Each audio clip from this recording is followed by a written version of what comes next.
Okay, so welcome to the time entry employee training. For all employees that are going to be doing timesheets, we're going to be going through the basics of time entry as well as holiday time, how to put your vacation sick time in, and then I'll also quickly go over where to see your leave balances in self-service.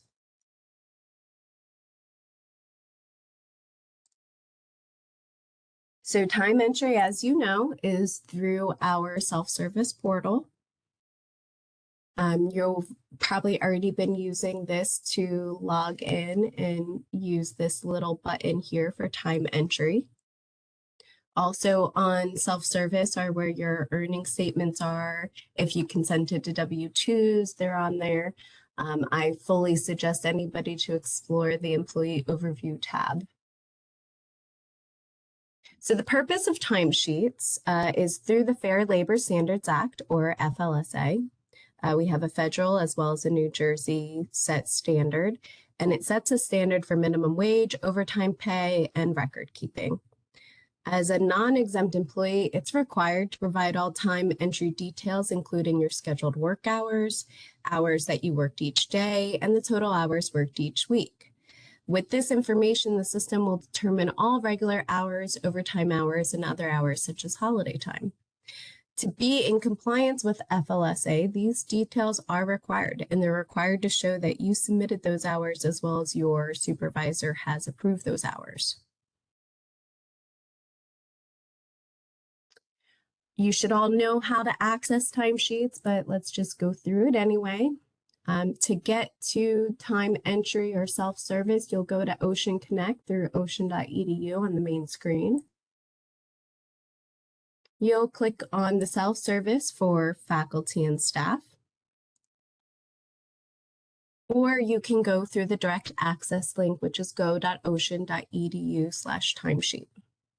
I always prefer the direct access link just because now it comes up on my history bar at this point, but you're always welcome to go through the manual way.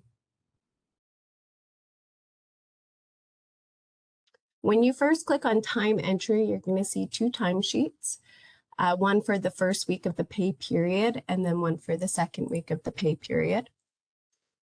And you'll also see the due by date. This is the drop dead due by date for payroll. So this one coming up is 2/17 at 4 p.m., mainly because we have the holiday on Monday, the 20th. But typically the drop dead due date is Monday by 10 a.m. for all employees. After 10 a.m., it's fully locked out. You can't make any edits, so your supervisor has to make those corrections for you. So my advice is to do it by Friday at 12 p.m. if you are the type of employee that works Monday through Fridays. If you have any other alternate schedule, which I don't think anyone on this call does, you can certainly put your time in beforehand. So say if your last day of the week is Thursday, submit your time by Thursday. Here you can see briefly what total hours you have submitted, so it gives you a good gauge on what entries that you made. Some employees prefer to put all their hours in for the week and make any corrections at the end of the week before they submit. Some employees prefer to do it at the end of the week. But again, it's so much easier just to remember on Fridays to submit your time. I tell my employees Friday at 12 p.m. so that way it gives me enough time to see any corrections that have to be made. When you click on the week that you want to enter time for, you'll see the full pay period at the top. You'll see the week here that you're looking at. You'll see your position. So anybody that has multiple positions, you'll see two different bars or gray bars that show or represent those positions. You'll see your total hours, as well as your time in and time out. Also down at the bottom are your position total hours. This is an automatically calculated field that once you put your hours in at the top under regular hours, it will automatically calculate for you at the bottom. To easily toggle from week to week, if you're trying to do them all at once, say the Friday before it's due, you can just use these arrows at the top to toggle from week to week. To view your leave balance, which is pretty cool, you can see it right here in your time card. So it gives you a better way to track it. When we start using leave entry as of 7/1, hopefully, praying, fingers crossed, you'll utilize this much more because it will be almost like right now there's a bit of a delay depending on when you submitted your absence reporting form, when HR enters them, but going forward, when we start utilizing the system, it will kind of be very much automatic for when you entered them. There's not so much of an approval process through email and processing.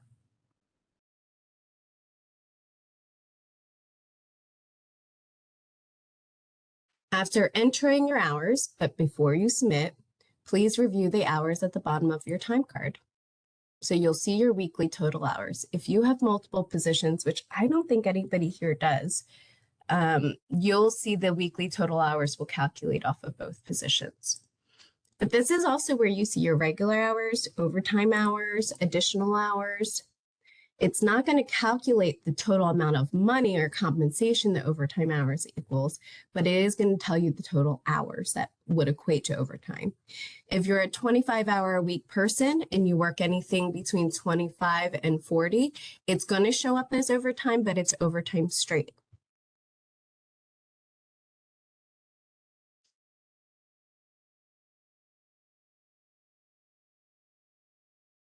If all looks good, you're going to select Submit for approval.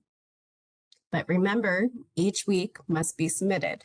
So just submitting on one week doesn't submit the next week.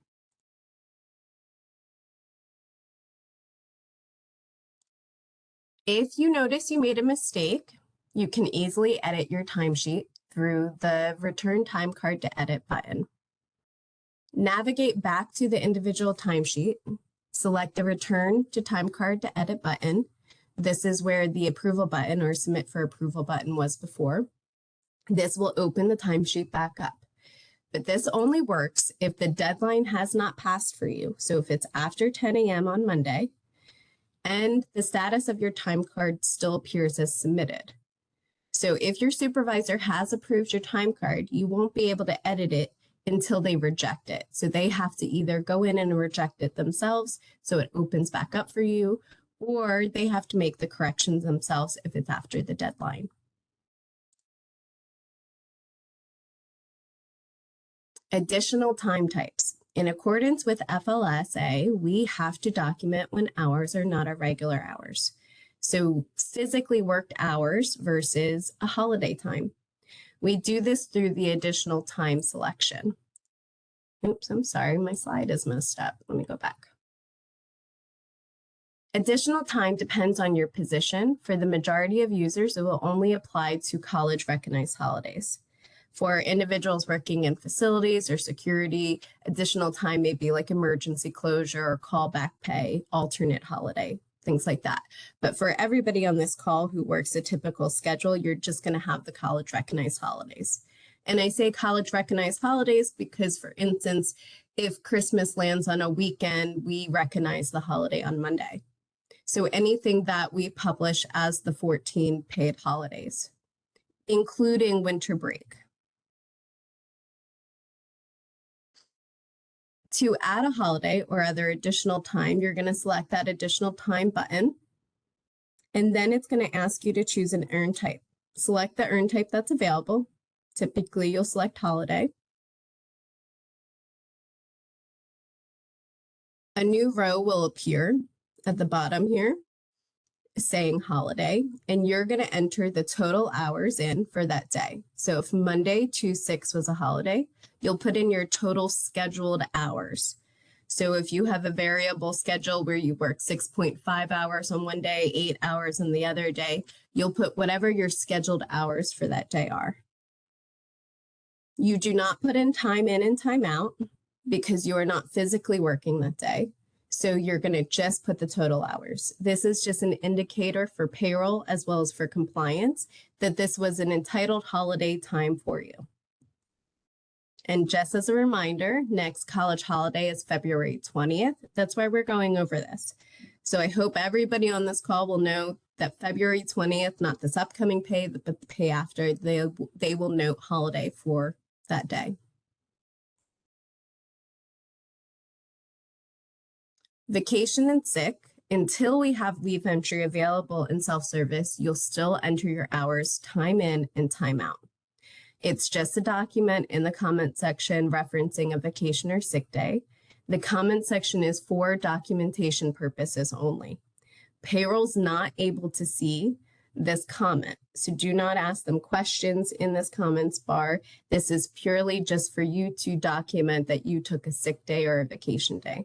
Times when it has come up is, for instance, usually with our facilities the most is if they were supposed to be having, say, working on a holiday and they get paid differently for working on a holiday, but they just put their time in and time out.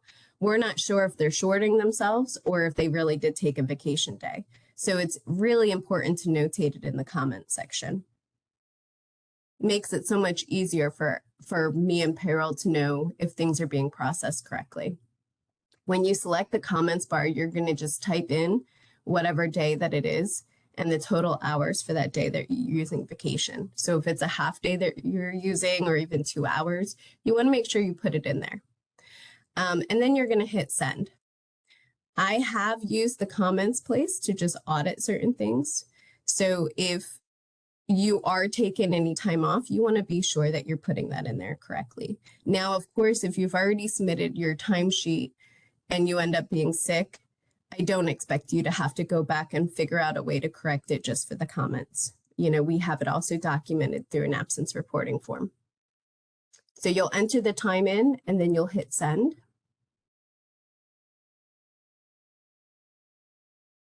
And then to easily see if you have submitted your timesheet, you're going to navigate back to that main page of your timesheets, the go.ocean.edu/timesheet. You'll see the status bar right here for submitted.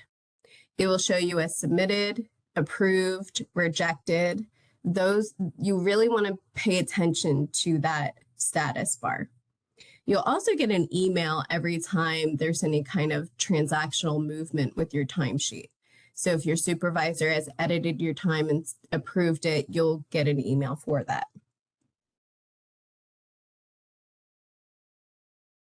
So just to recap, time is due every Friday and required. If you're on vacation or it's a sick day, plan ahead and submit beforehand.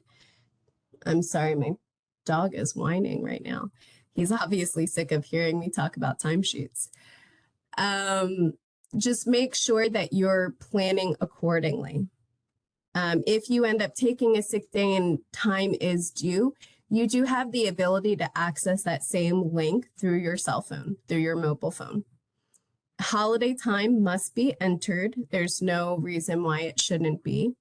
And if you have any technical assistance, you can always contact me or Janice DiLeo, as well as payroll if you need help. It's always best to reach out and ask questions instead of letting the deadline pass, because you do not want to not get paid for hours that you forgot to submit or it was incorrectly submitted.